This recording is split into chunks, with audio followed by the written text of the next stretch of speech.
Hello and welcome to today's video. So this time we're taking a look at the Steam Deck, playing a selection of Game Boy and Game Boy Color games. Starting off here with Batman, an absolute classic for the Game Boy, and one I actually remember owning back in the day. It was actually quite a common little cartridge. I don't think I bought it brand new, but I think it was one that I picked up sort of second hand in the late 80s, very early 90s. I certainly had an original Game Boy and Color, and Advance. In fact, I loved all three systems, and this was one of the ones that I remember playing vividly back in the day. Now, the Game Boy and Game Boy Color, in fact, are both using the same emulator, which is called Gambatte. So that's Gambatte, Gambatte. And this emulator comes as part of RetroArch, which is installed through EmuDeck. So that EmuDeck is that one-off app that you install through the Linux desktop, and when you install that, it himself installs about, I don't know, 30 or 40 different emulators, maybe more than that, all in one hit, and all you have to do is add your game files in. And as you can imagine, Game Boy original, they don't take up a lot of room. I think you can get the entire library in less than 100 megabytes. This is a great Game Boy game, Castlevania 2, Belmont's Revenge. I've really loved all the Castlevania games. This one is a bit more platformy than most, but really great fun. So simple to just pick up and play this one. Now obviously the original Game Boy and Game Boy Color had a 4.3 screen, and we got a much wider ratio here on the Steam Deck.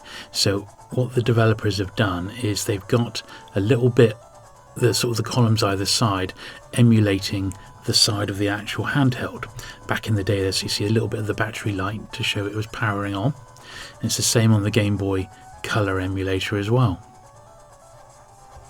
Really good way of doing it, that, and it does make it really sort of feel like you're playing the original systems.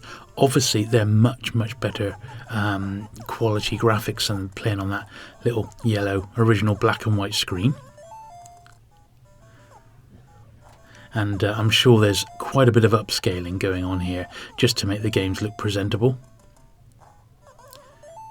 This is a great one once again. This is another one I actually had brand new, bought it brand new back in the day, Donkey Kong. So it plays initially the first 4 levels of the arcade, the familiar levels, and then it's got a further 20 which are brand new levels, which are a little bit hit or miss, but worth it. But you play the initial 4 first of all, then second time round, then you're into the brand new levels, and it's pretty cool. Nice little sort of sequel to the arcade game.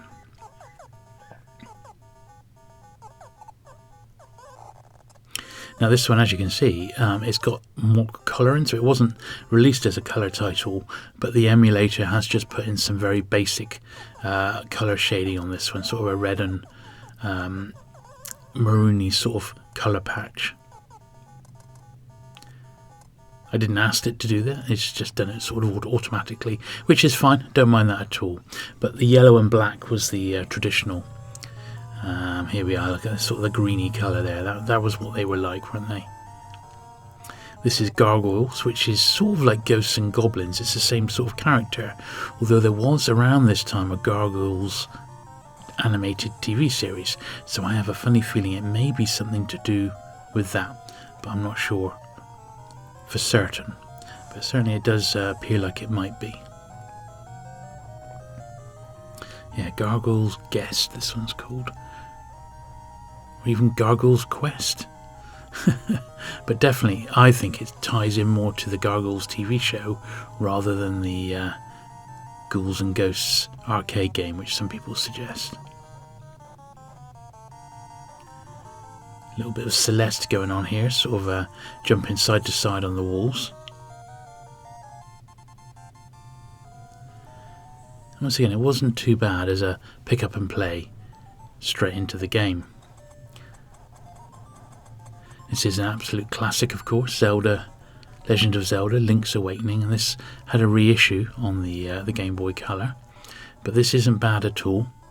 Classic sort of Zelda top-down gameplay that you're very familiar with. The cartridge sold hundreds of thousands of copies. I think it was 600,000 or was it 6 million? I think it's a lot. It probably 6 million. And like all the Zelda games, it's very high quality. And you know what you're going to get. And this is still a really, really great way to play these games. Now, one thing I really was impressed with was the sound coming off these. Just incredible. The Steam Deck really has some great sound chips inside. And, I mean, blimey, it blew your ears off. And really so authentic as well. Just fantastic, really. This is a Donkey Kong Land 3. One of several games from Rare, which we'll see today. They were the makers of GoldenEye, and they became part of Nintendo Studios. And generally the Rare games are a sign of good quality, like they were on their earlier systems before they were part of Nintendo, right back to the days of the ZX Spectrum, when they were known as Ultimate Play the Game.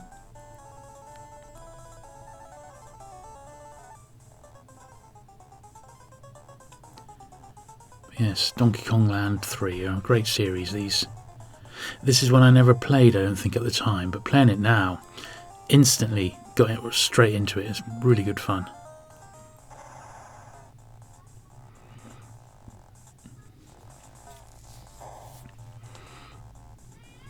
Now, one thing I did notice, this particular emulator takes the Game Boy files in many different sorts, so .7Z, GB, DMG, zipped, or GBC. The Game Boy Advance, which I'm going to be now doing in a future video, they all need to be unzipped for the emulator to recognise it. But we've got a good 20, maybe a little bonus one or two to look at today. So I thought, well, that was absolutely ample for today's video. And to be honest, the Game Boy Advance, there's easily 20 games for that system. I mean, there probably was for each of these, to be honest, but you know, I think 10 of each system was enough. This is a real favourite. This is my favourite pinball for the Game Boy, and it's Revenge of Gator. Really, really great one. I'm a huge pinball fan, and I like to check out the pinball games on every system that I try.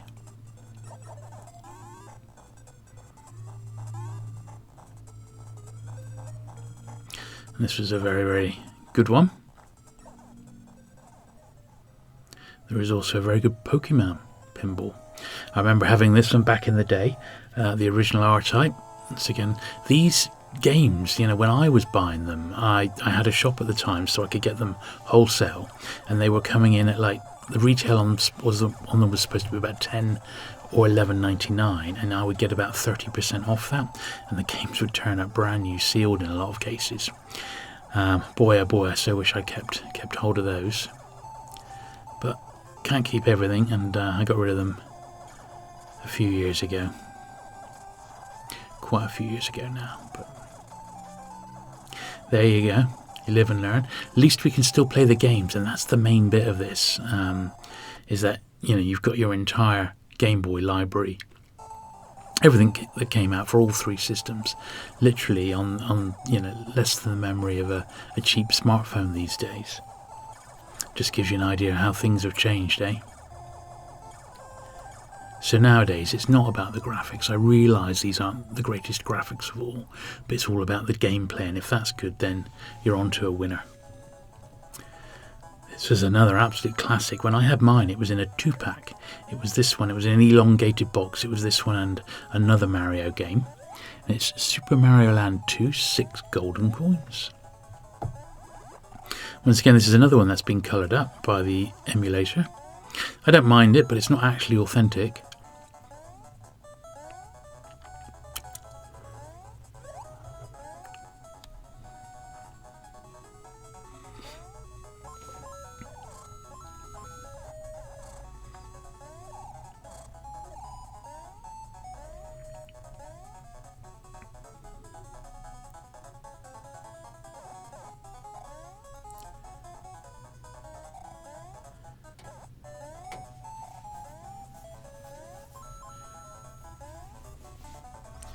Yeah, really good. I mean, they weren't particularly difficult, and it was possible to get all the way to the end, literally with one man, if you got the bullet, which was really really worth getting. And there was lots of things like this with the invisibility star and stuff like this. And obviously this was the killer app, wasn't it? This was the Game Boy's killer app, the original Tetris. Still good to this day. How many hours did I spend playing this one? Lots and lots and lots. I still prefer this original to any of the ones that came later.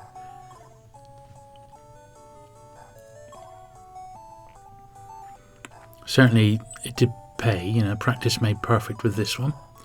And yeah, a bona fide Game Boy classic, this one. And still, I feel, the best way to play it. It just comes intuitively. And it's funny, after all these years when playing it on the emulator, I didn't bat an eyelid. I must have, like muscle memory, played it so often back in the day. I just instantly, you're into a game again, and it's just fantastic. It really, really is. And the last little Game Boy game we're going to look at today, this is like a number 11, so a little bonus, is Wario Land Super Mario Land 3. Now, back in the day, I never really played the Wario games that much. I was much more into Mario than Wario. But playing them now, they're not actually too bad. Maybe I just didn't see them at the time, they just perhaps weren't around, and I never really got to play them that well, but I said they're all here now, and everything plays so well on the Steam Deck. It's just superb.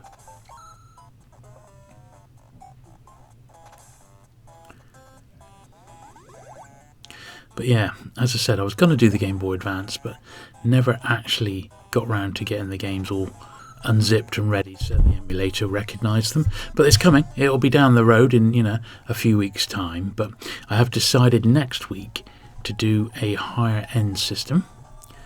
So as we move on to the Game Boy Color games now, which is first one, which is Driver, which in a way sort of reminded me of the original sort of Grand Theft Auto games, the very first couple,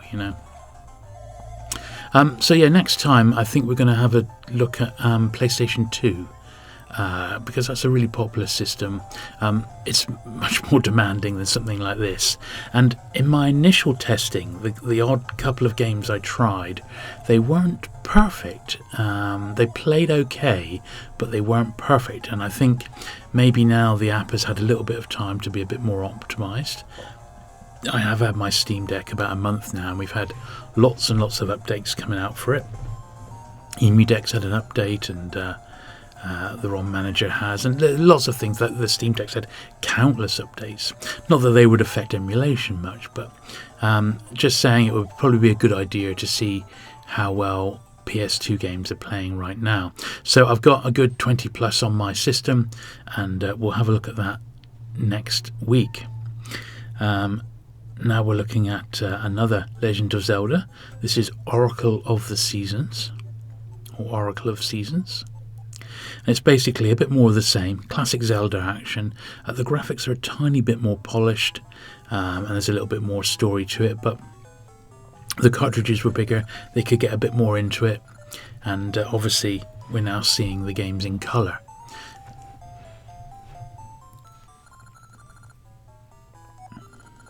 But you know what to expect with a Zelda game.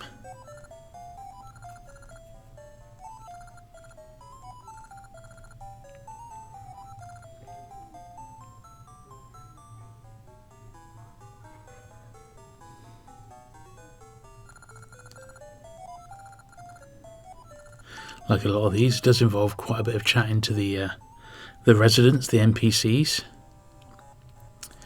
Now, this is one I'd never played before, but it turned up in a couple of lists while I was researching this as one that you should at least take a look at.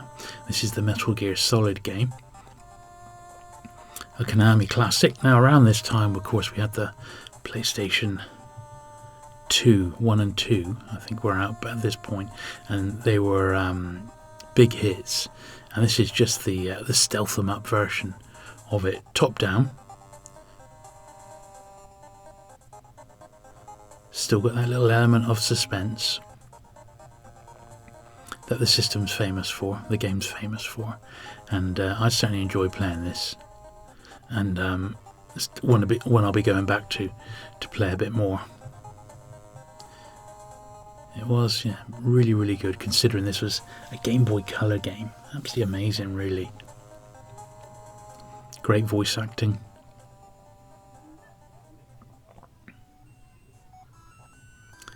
Now we got Rayman. I believe this is the original Rayman.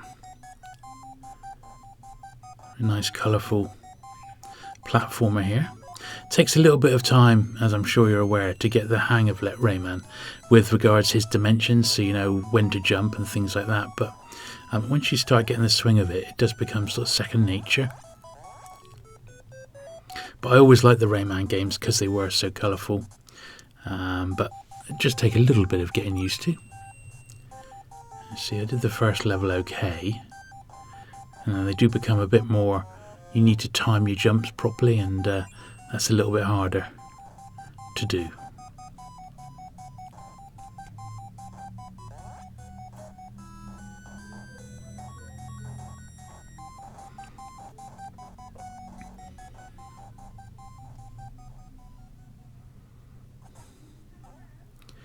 Now, this is one of my all-time favourites. It's Shantae by Way Forward. And that's a great studio, and this one's had a re-release on the Switch.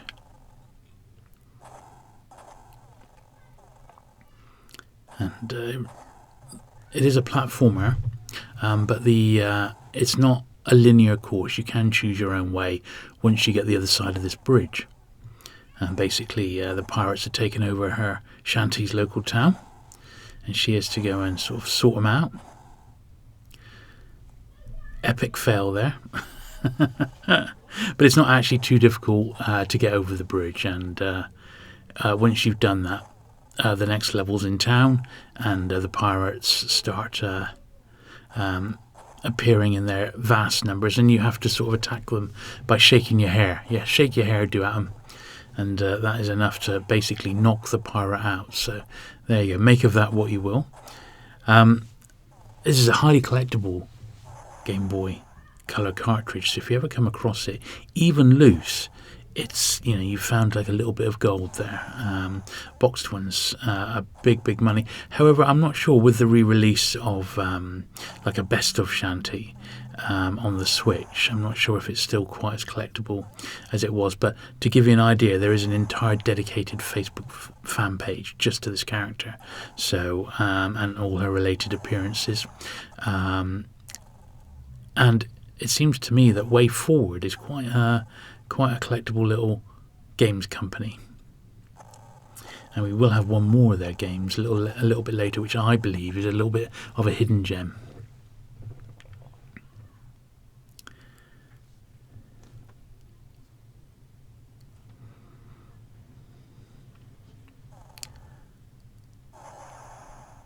Playing this one for just a tiny bit more than a minute. But here we are. Here's the start of the pirates coming out. Now this one is actually a game I've still got as part of my Simpsons collection. I collect old Simpsons stuff, and this is one that I've kept as part of it. It's the full title is The Simpsons: The Treehouse of Horror, and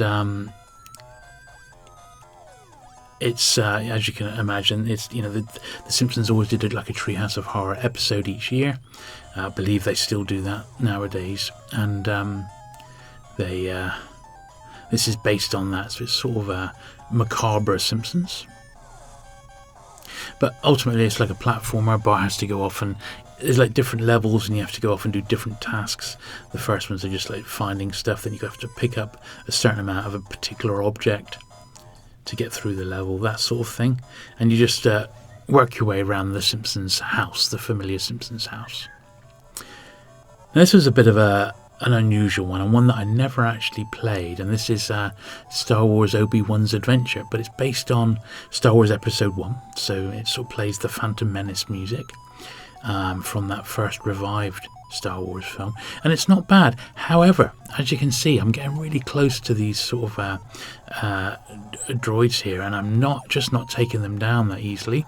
So I think the actual collision is a bit poor, but the music and the actual level design is pretty cool. So make of that what you will. I mean, we have to keep remembering that it is just a Game Boy Color cartridge, and it's not the Advance even. So they were a bit limited with what they could stick in, but even so, this wasn't bad. Didn't think this was too bad. Sort of isometric style.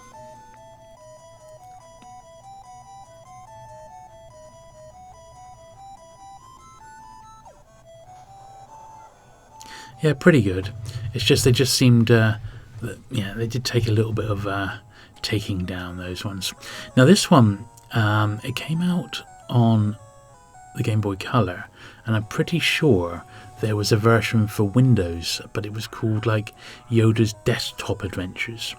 But basically what it is it's like a little, almost like a little Zelda clone, but you have to go off, that's your base, you're sort of set on Mos Eisley, or set in and around Mos Eisley and Tatooine, and you have to go off and do missions for Yoda, and it can be, once again, it could be simple things like go off and find this, or go and get so many of that.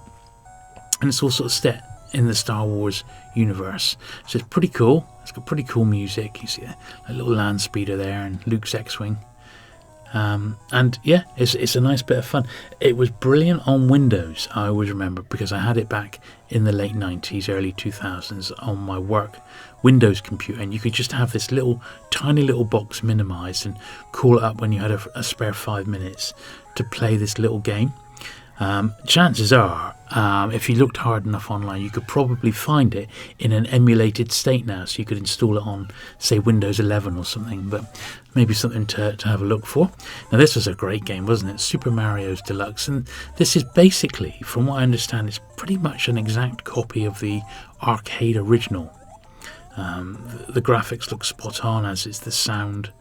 I do believe this is pretty much like the original arcade game was all those years ago, and there ain't nothing wrong with that, because it's an absolute bona fide classic.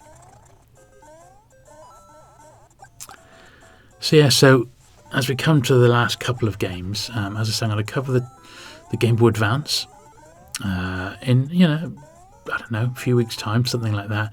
I said next week I definitely want to cover the PlayStation 2. I don't want to shy away from covering the more meatier systems, such as the Wii U and PlayStation 3, Xbox 360. However, they are much, much harder to get set up and running accurately, and they're not quite there yet.